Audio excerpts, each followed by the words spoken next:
everyone. In our last video, we talked about definition of domestic violence that is covered under Chapter 2 of Protection of Women from Domestic Violence Act 2005. And now, today we will discuss about Chapter 3 of the same Act, where we will discuss about what are the powers and duties of protection officers and service providers. So, let's start with it. Section 4 Information to Protection Officer and Exclusion of Liability of Informant. Subsection 1 Any person who has reason to believe that an act of domestic violence has been or is being or is likely to be committed may give information about it to concerned protection officer. And subsection 2 talks about no liability, civil or criminal, shall be incurred by any person for giving in good faith of information for the purpose of subsection 1. So, section 4 में दो बातें बताई गई हैं. Subsection 1 में बताया गया है कि प्रोटेक्शन ऑफिसर को इंफॉर्मेशन कोई भी व्यक्ति दे सकता है कि कोई एक्ट डोमेस्टिक वायलेंस का कमिट हुआ है या संभावना है कमीशन की. तो सेक्शन 4 में कोई भी व्यक्ति जिसके पास ऐसा विश्वास करने का कारण है कि घरेलू हिंसा का कोई कार्य हो चुका है या हो रहा है या किए जाने की संभावना है, तो वह व्यक्ति इस संबंध में जानकारी कंसर्न प्रोटेक्शन ऑफिसर को दे सकता है. अब सपोज आपके पड़ोस में कोई व्यक्ति अपने घर में अक्सर ही अपनी पत्नी को मारता है, उसके साथ वही सारे कृत्य करता है जो सेक्शन 3 के अंडर डोमेस्टिक वायलेंस हैं.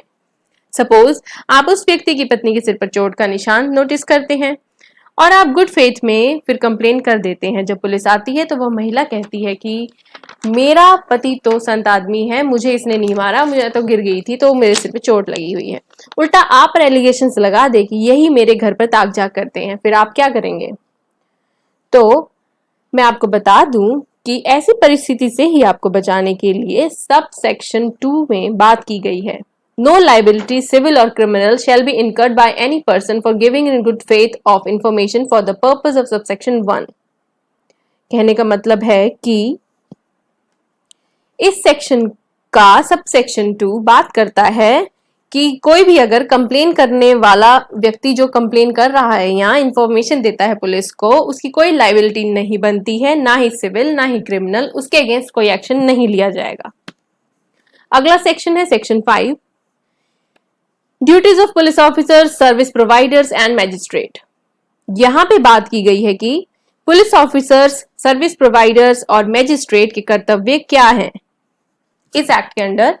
यहां जब उन्हें घरेलू हिंसा की कोई शिकायत प्राप्त होती है या घटना के स्थान पर वह उपस्थित है या जब घरेलू हिंसा की घटना की रिपोर्ट उन्हें दी जाती है, तब वो क्या करेंगे?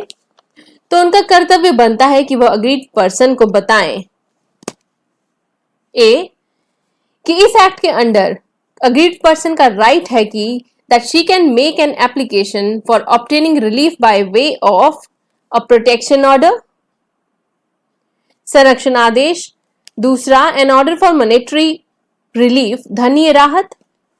Third, a custody order. Fourth, a residence order. Fifth, compensation order. ऐसे किसी एक ऑर्डर से अधिक के लिए भी महिला अप्लाई कर सकती है, ये उसका राइट है. यहां बी में बात की गई है availability of services of service provider की उसे बताएं कि सर्विस प्रोवाइडर की सेवाओं की अवेलेबिलिटी के बारे में. C, of the availability of services of protection officer, protection officers की सर्विसेज के बारे में बताएंगे. Of a right to free legal services, legal services authority act 1987 के अंडर फ्री लीगल सर्विसेज के बारे में. ई, इंडियन पीनल कोड के अंडर जो उसे राइट दिया गया है, right to file a complaint under section 498A के बारे में उसे बताएं, जहां कहीं भी परिस्थितियों में ये रेलिवेंट हो, जो कि ड्यूटी है police officer, service provider under this act.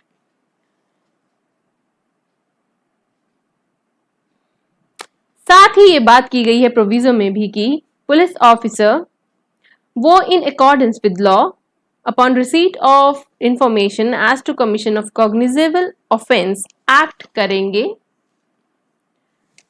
Duties of shelter homes, section 6 में बात की गई है आश्रय गृहों के कर्तव्य के बारे में. यदि कोई अग्रीड पर्सन या उसके बिहाफ पे प्रोटेक्शन ऑफिसर या सर्विस प्रोवाइडर रिक्वेस्ट करता है person in charge of a shelter home को, तो ड्यूटी बनती है शेल्टर होम इंचार्ज की कि वो शेल्टर प्रोवाइड करे अग्रीड पर्सन को। अब सेक्शन 7 में ड्यूटीज ऑफ मेडिकल फैसिलिटीज। अब इसमें बात की गई है कि जो मेडिकल ऑफिसर्स हैं उनकी क्या क्या ड्यूटी रहेंगी।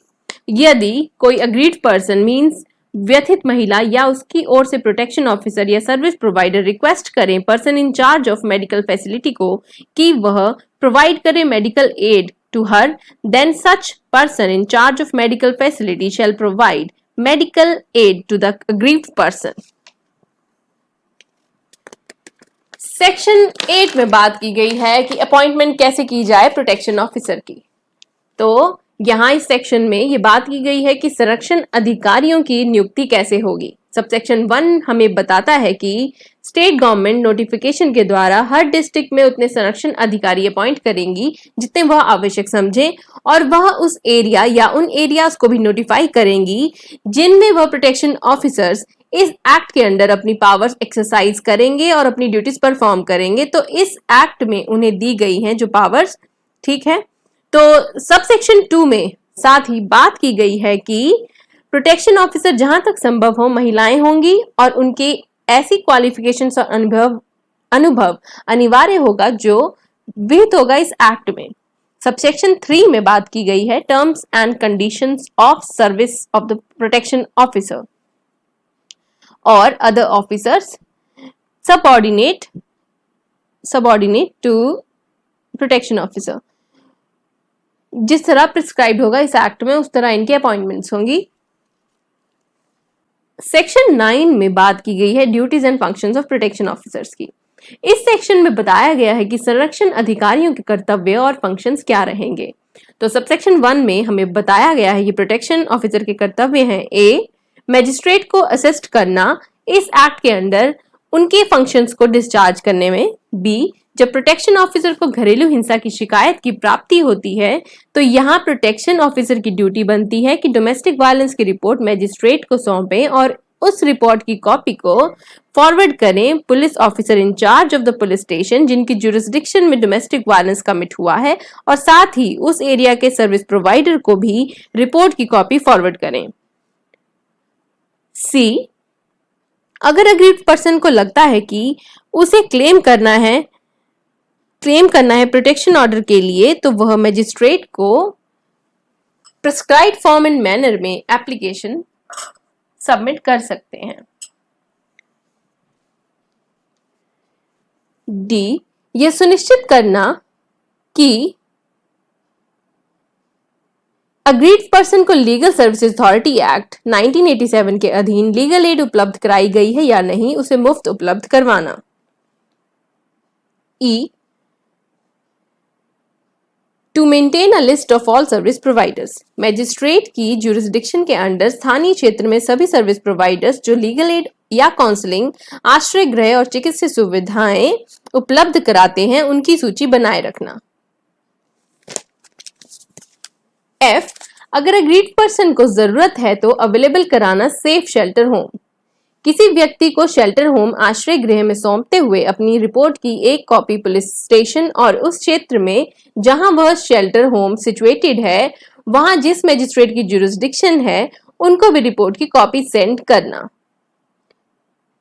जी, व्यथित व्यक्ति को बॉडीली इंजरीज हुई हैं तो उसका मेडिकल करवाना और जिस पुलिस स्टेशन और मैजिस्ट्रेट की जुरिस्डिक्शन के अंडर घरेलू हिंसा का मामला हुआ है उन्हें भी मेडिकल रिपोर्ट की कॉपीज अग्रेषित करना।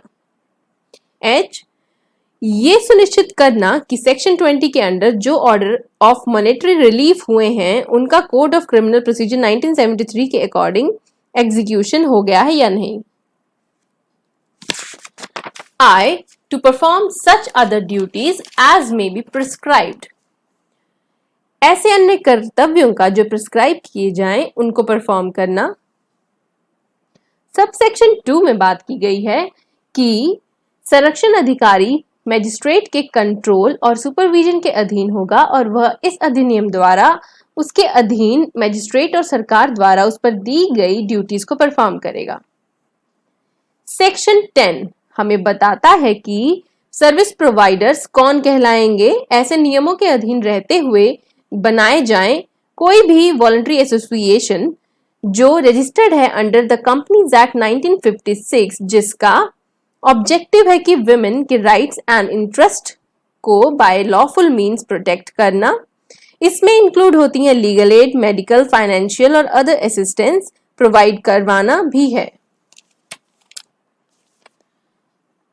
सबसेक्शन 2 में बोला गया है कि किसी सर्विस प्रोवाइडर के पास जो सबसेक्शन 1 के अंडर रजिस्टर्ड है, जो पावर्स होंगी वह है ए, डोमेस्टिक इंसिडेंट रिपोर्ट को प्रिस्क्राइब फॉर्म में रिकॉर्ड करना और यदि अग्रीड पर्सन इच्छा जाहिर करें तो इस डोमेस्टिक इंसिडेंट रिपोर्ट की कॉपी मैजिस्ट्रेट और प्रोटेक्शन ऑफिसर जिनकी जुरिस्डिक्शन में वह एरिया है जहां डोमेस्टिक वायलेंस हुई है उनको फॉरवर्ड करें।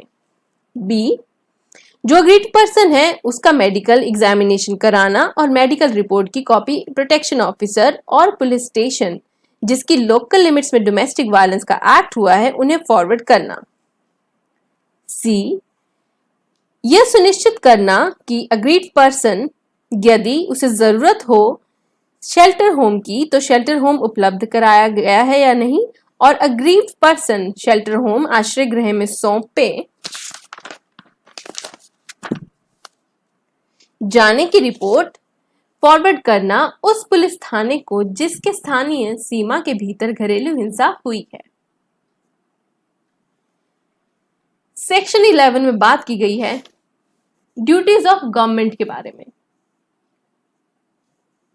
तो यहां बताया गया है कि सेंट्रल गवर्नमेंट और हर स्टेट गवर्नमेंट सुनिश्चित करेगी, सभी उपाय ऐसे करेंगी ए, जिसमें इस एक्ट के प्रोविजन का रेगुलर इंटरवल नियमित अंतरालों पर पब्लिक मीडिया के माध्यम से, जिसमें इंक्लूड है टेलीविजन, रेडियो और प्रिंट मीडिया के द्वारा पब्लिसिटी हो ताकि ज्यादा से ज्यादा लोग जागरूक हो सके घरेलू हिंसा के बारे में और व्यापक प्रचार किया जाए।